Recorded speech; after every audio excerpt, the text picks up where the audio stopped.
जिंदगी ताश के पत्तों की तरह होती है और पत्तों को बहरहाल बिखर जाना है। वैसे तो आपने न जाने कितनी प्रेम कहानियां सुनी और देखी होंगी और प्रेम किया भी होगा।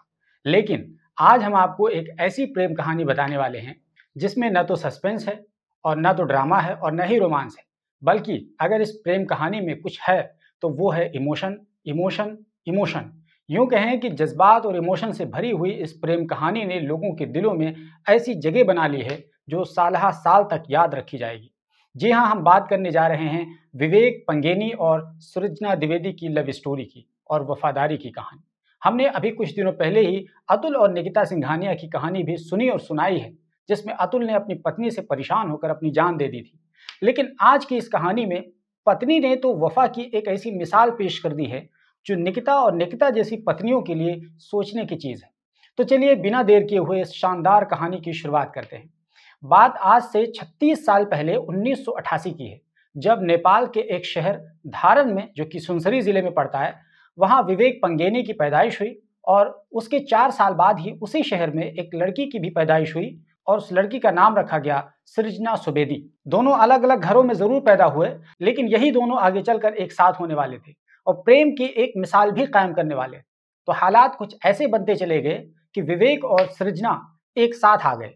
हुआ कुछ यूं कि जिस स्कूल में विवेक का एडमिशन हुआ था, उसी स्कूल में सृजना का भी एडमिशन हुआ था और यहीं से दोनों की प्यार की अनमोल कहानी की शुरुआत होती है।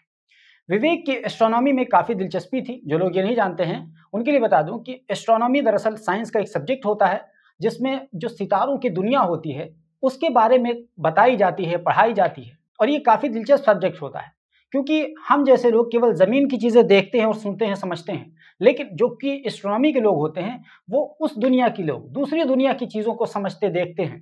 तो जाहिर सी बात है, ये बहुत ही मज़ेदार चीज़ है। तो विवेक को इस एस्ट्रोनॉमी के सब्जेक्ट में काफ़ी दिलचस्पी थी और शायद सृजना भी कुछ इसी तरह की थी। तभी दोनों की जो सोच थी वो मिलती चली गई और दोनों की दिलचस्पी भी मिलने लगी। आखिरकार विवेक और सृजना दोनों ने स्कूल में अपनी दोस्ती की और यूं ही मिलते मिलाते रहे, एक दूसरे के साथ समय गुजारते रहे। तभी स्कूल का दौर खत्म हो गया और कॉलेज का जमाना आ गया। और इस दौरान सृजना को विवेक से इस कदर प्यार हो चुका था कि विवेक ने जिस कॉलेज में दाखिला लिया, उसी कॉलेज में सृजना ने भी दाखिला ले लिया, ताकि दोनों एक साथ रह सके और प्रेम का जो पौधा अभी बिल्कुल नन्हा सा है उसको परवान चढ़ाया जा सके। और इस खौफ से भी सृजना ने विवेक के कॉलेज में एडमिशन ले लिया, ताकि उसके विवेक पर किसी और की नजर ना पड़ जाए और उसका प्यार उससे जुदा ना हो जाए। तो विवेक ने अपने सपनों को पूरा करने के लिए एस्ट्रोनॉमी वाले कॉलेज में दाखिला लिया था, लेकिन सृजना ने अपने सपने विवेक को पाने के लिए कॉलेज में दाखिला लिया था। इस तरह दोनों कॉलेज में रहकर अपनी प्यार की गांठ को और भी मजबूती के साथ बांध रहे थे। और जब कॉलेज का दौर गुजर जाता है तो एक दौर वो भी आता है कि विवेक को आगे की तालीम हासिल करनी थी। तो विवेक को इस एस्ट्रोनॉमी के सब्जेक्ट में पीएचडी करनी थी और इसके लिए विवेक को अमेरिका जाना था। लेकिन सृजना भी कहाँ हार मानने वाली थी। सृजना ने भी अमेरिका जाने का मन बना लिया और जब विवेक ने अमेरिका के जॉर्जिया में जाकर एक यूनिवर्सिटी में दाखिला लिया, तो सृजना ने भी वहीं पर एडमिशन ले लिया अमेरिका जाकर। यूं कहें कि सृजना को शायद एस्ट्रोनॉमी के सब्जेक्ट से इसलिए दिलचस्पी हो गई थी क्योंकि उसके प्रेमी विवेक को उस सब्जेक्ट में दिलचस्पी थी। तो जब सृजना और विवेक एक साथ अमेरिका में रहने लगे थे, तभी साल आता है 2020 का। इस दौरान लगभग 10 साल का अरसा दोनों के प्रेम को बीत चुका था, जब दोनों एक साथ रहते हुए एक दूसरे के दिल में बिल्कुल इसी तरह से पैवस्त हो गए थे, जिस तरीके से कहते हैं शीरो शक्कर यानी दूध और चीनी आपस में घुल जाते हैं, जिनका जुदा करना नामुमकिन हो जाता है। कुछ इसी तरह विवेक और सृजना का भी हाल था। दोनों इस दौरान एक दूसरे को प्रपोज भी कर चुके थे और ये था कि यही सही समय है एक दूसरे से शादी करने का।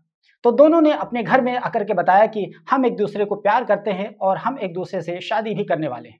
तो घर वाले तैयार हो गए और दोनों की शादी घर वालों की मर्जी से 2020 में पूरे धूमधाम से हुई, रीति रिवाज के साथ हुई नेपाल में। अब उसके बाद दोनों पति पत्नी के रिश्ते में आ चुके थे, लेकिन दोनों इस दौरान अमेरिका में रहकर पढ़ाई भी कर रहे थे। तभी साल आता है 2022 का, जब विवेक के घर से एक फोन आता है और बताया जाता है कि उसकी मां की मौत हो चुकी है। यह सुनकर विवेक और सृजना दोनों घबरा जाते हैं और भागकर वापस नेपाल आते हैं। मां के अंतिम संस्कार में विवेक और सृजना हिस्सा लेते हैं। तभी एक दिन विवेक के सर में तेज दर्द उठता है और उसे चक्कर आ जाता है। उसको हॉस्पिटल ले जाया जाता है और जब वहां जांच होती है तो पता चलता है कि विवेक के सर में एक ट्यूमर है और उसने कैंसर का रूप ले लिया है और ये कोई पहला या दूसरा मरहला नहीं था, बल्कि थर्ड स्टेज का कैंसर था। अब विवेक और सृजना ये सुनकर दोनों के पैरों की तली जमीन खिसक गई। लेकिन यहाँ पर सृजना का असली इम्तिहान शुरू होता है। विवेक को हॉस्पिटल से घर ले जाया जाता है और घर वालों के मशवरे से यह फैसला किया जाता है कि विवेक का इलाज अमेरिका में कराया जाएगा। विवेक और सृजना को भी लग रहा था कि मेडिकल टेक्नोलॉजी काफी एडवांस हो चुकी है और उसने कई लोगों की कहानियां सुन भी रखी थी कि लोगों ने अमेरिका में जाकर अपने कैंसर का इलाज करवाया और वो बिल्कुल ठीक ठाक होकर के अपने घर वापस लौटे। इस तरह क्रिकेटर युवराज सिंह का वाकया भी सामने आया था। तो सृजना ने विवेक को हौसला दिया और कहा कि हम दोनों मिलकर इस बीमारी से लड़ेंगे और इस बीमारी को दोनों मिलकर हराएंगे। अब सृजना अपने पति विवेक को लेकर अमेरिका जाती है और अब की बार वो पढ़ाई के बजाय अपने पति को फोकस में रखती थी। हालांकि इससे पहले भी वो विवेक को ही फोकस में रखकर गई थी, लेकिन इससे पहले जो बहाना था वो पढ़ाई का था, लेकिन इस बार जो बहाना है वे विवेक और विवेक की बीमारी का है। दोनों अमेरिका पहुंचते हैं, अच्छे सर्जन से कॉन्टैक्ट किया जाता है और विवेक के इलाज की वहां पर शुरुआत की जाती है। लेकिन शायद कुदरत को कुछ और ही मंजूर था कि मर्ज बढ़ता गया चूं चूं दवा की और विवेक की हालत दिन ब दिन खराब होती चली गई। पहले विवेक एक खूबसूरत नॉर्मल जिस्म का एक बिल्कुल नौजवान अच्छा भला दिखता था, लेकिन समय के साथ साथ उसका पूरा वजन बिल्कुल गड़बड़ाता चला गया, पेट फूल गया, जिस्म में ताकत कम होती चली गई, चेहरा कुछ ऐसा हो गया था कि पहले और दूसरे इस चेहरे को अगर एक साथ मिलाकर देखेंगे तो आप कहेंगे कि ये दोनों अलग अलग चेहरे हैं। लेकिन इस बीच सृजना ने हिम्मत नहीं हारी और वो न केवल विवेक के इलाज पर फोकस रखती थी, बल्कि वो चट्टान बनकर विवेक के हर एक पल में उसके हौसले को बढ़ाती थी। इस बीच सृजना ने विवेक की मर्जी से उसकी खुशी के लिए एक एक लम्हे को बिल्कुल कैमरे में कैद करके दुनिया को बताती थी और ये दिखाती थी कि लोग तुम्हें देख रहे हैं, तुम्हारे लिए दुआएं कर रहे हैं। इस दौरान साल आ जाता है 2024 का और जून का महीना था। तभी नेपाल से सृजना के पास एक बार फिर फोन आता है, जिसमें बताया जाता है कि विवेक के छोटे भाई का एक रोड एक्सीडेंट में उनकी मौत हो गई। अब इस खबर के बाद सृजना बिल्कुल निढाल हो जाती है, क्योंकि सृजना को यह पता था कि अगर यह खबर विवेक को पता चलेगी तो जाहिर है कि विवेक टूट जाएगा। लेकिन यह खबर ऐसी थी जिसको विवेक से छुपाया भी नहीं जा सकता था, क्योंकि विवेक के घर का आखिरी सदस्य वो बचा था, उसका छोटा भाई। माँ चली गई, भाई चला गया और अब केवल विवेक बचा हुआ है। तो सृजना ने जब यह खबर विवेक को बताई तो विवेक को एक और झटका लगा। यूं कहें कि अब से केवल 6 महीने पहले विवेक की जो हालत थी वो और भी खराब होती चली गई। इस बीच विवेक का 2 बार ऑपरेशन भी हो चुका था, लेकिन हालात में कुछ भी सुधार नहीं आ रहा था। जून में जब भाई की खबर सुनी तो और भी विवेक की हालत खराब हो गई और डॉक्टर ने जवाब दे दिया और ये कह दिया कि अब जब तक जिंदगी है इस लड़के की, तब तक इन्हें जिंदा समझिए और ये वक्त कभी भी आ सकता है। वैसे नॉर्मली 6 महीने का समय दिया था, लेकिन सृजना को उम्मीद थी कि कोई ना कोई चमत्कार जरूर होगा। उसने सुन रखा था कि चमत्कार होते हैं। तो सृजना विवेक को एक बार फिर से इस उम्मीद के साथ कि वो ठीक होकर दूसरे कैंसर पेशेंट की तरह मौत को हरा कर वापस लौटेंगे, इसी उम्मीद में सृजना विवेक को हर वो खुशी देने की कोशिश कर रही थी जिससे विवेक को खुशी मिलती थी। सृजना इस हालत में अब से करीब 4 महीने पहले अगस्त महीने में विवेक का आखिरी जन्मदिन भी मनाती है और उस मोमेंट को कैमरे में कैद भी कर लेती है और दुनिया को दिखाती है कि विवेक की उम्र 36 साल की हो चुकी है और ये सिलसिला और भी आगे बढ़ेगा। दोस्तों, इस दौरान सृजना ने जो काम किया उसको हर एक महिला को देखने, समझने और सोचने की जरूरत है, क्योंकि आमतौर पर जब पति या प्रेमी का बुरा दिन चल रहा होता है तो प्रेमिका तो आजकल का ऐसा हो गया है कि प्रेमिका तो एक झटके में किसी बहाने से निकल जाती है, वो रास्ता बदल लेती है। और जहां तक पत्नी की बात है तो न जाने ही कितनी ऐसी पत्नियां होती हैं कि ऐसे हालात में तो उनका या तो लहजा बदल जाता है या उस इंतजार में रहती हैं कि कब रास्ता खाली हो और दूसरा बंदा तलाश किया जाए। मैं सबकी बात नहीं कर रहा हूं, लेकिन इसकी मिसालें मौजूद हैं और कई सारी मिसालें हैं। मैं खुद एक ऐसी मिसाल जानता हूं जो कि मेरे गांव की है। जब एक व्यक्ति था, उसको किडनी की बीमारी हुई तो उसकी पत्नी कुछ दिनों के बाद ही अपने उस पति को छोड़कर चली गई। हालांकि उसके 3 बच्चे थे और एक दूसरे पुरुष से उसने जाकर शादी कर ली और वो बच्चे यूं ही यतीम हो गए। हालांकि अब बच्चे बड़े हो चुके हैं और खास बात यह है कि उस महिला ने मुंबई में शादी की और वहीं रह गई, बच्चों को एक बार तक नहीं पूछा। हो सकता है हमारे गांव का कोई व्यक्ति अगर देखेगा तो इस कहानी को रिलेट कर पाएगा, वो समझ जाएगा मैं किसकी बात कर रहा हूं। तो इस तरह की कई सारी कहानियां भरी पड़ी हैं। लेकिन जब इस बीच सृजना की कहानी सामने आती है तो एक ऐसी मिसाल बनती है जिसको फॉलो किए जाने के लायक है। सृजना ने विवेक के लिए हर वो काम किया जो सृजना कर सकती थी। रात रात भर जाकर विवेक को देखा करती थी कि कहीं कोई ऐसी बात ना हो जाए जिसके बारे में डॉक्टर बता चुके हैं।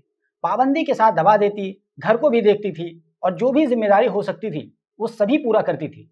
लेकिन ये सभी कुछ वो मुस्कुराते हुए कर रही थी। खास बात ये थी खुशी खुशी करती थी, चेहरे पर जरा से भी शिकन नहीं। और ये सिलसिला पिछले 6 महीने से बिल्कुल ऐसे ही चल रहा था नियमित रूप से। और इस दौरान एक ऐसा भी दौर आ जाता है जब सृजना अपने बाल तक काट डालती है, ये दिखाने के लिए कि तुम्हारे बाल नहीं हैं तो हम भी बाल काट लेते हैं। दरअसल किसी भी महिला के लिए बाल का काट लेना ये बहुत ही भावनात्मक पल होता है, लेकिन सृजना ने ऐसा किया क्योंकि बीमारी की वजह से विवेक के बाल काट दिए गए थे। तो विवेक को ये यकीन दिलाने के लिए कि तुम बिना बाल के भी अच्छे लगते हो, इसलिए मैंने भी बाल काट लिया ताकि विवेक के चेहरे पर एक मुस्कान लाया जा सके, ये सृजना का काम था। ये सब कुछ चल ही रहा था, तभी एक तारीख आती है 19 दिसंबर की तारीख, जब विवेक को नींद आ गई। और वो इस बार सोने वाली नींद नहीं थी, बल्कि एक ऐसी नींद थी जिसके बाद वो कभी सुबह नहीं होती। और सृजना को इसी बात का डर था, लेकिन कुदरत के आगे हर कोई हार जाता है और विवेक के साथ भी वही हुआ। यानी विवेक पंगेनी का केवल 36 साल की उम्र में कैंसर की वजह से निधन हो गया।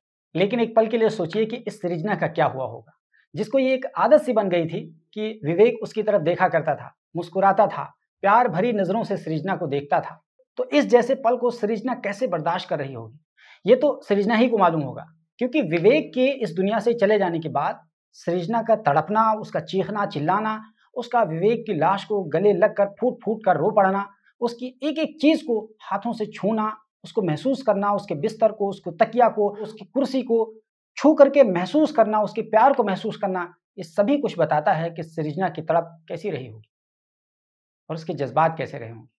यूं कहें कि सृजना की दुनिया ही उजड़ चुकी थी और जिस तरह घोंसला होता है, वहां पर 2 चिड़िया की जगह केवल 1 चिड़िया बची थी और वो सृजना थी। लेकिन इस बीच सृजना ने दुनिया को ये पैगाम भी दे दिया कि मोहब्बत इस तरह भी की जा सकती है। मोहब्बत में बराबरी करना भी जरूरी नहीं होता है।